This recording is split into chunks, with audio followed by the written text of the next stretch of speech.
எல்லாமே எதிராக இருந்தாலும், சூழ்நிலைகள் தோல்வி போல தெரிந்தாலும், எல்லாமே எதிராக இருந்தாலும், சூழ்நிலைகள் தோல்வி போல தெரிந்தாலும், கர்த்தருக்குள் மகிழ்ச்சியாயிருப்பேன், என் தேவனுக்குள் களி கூறுவேன்.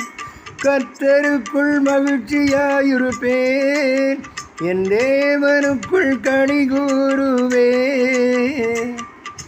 அத்திமரம் துளிர் விடாமல் போனாலும், திராட்சை செடி பலன் கொடாமல் போனாலும், கர்த்தருக்குள் மகிழ்ச்சியாயிருப்பேன், என் தேவனுக்குள் களி கூறுவேன்.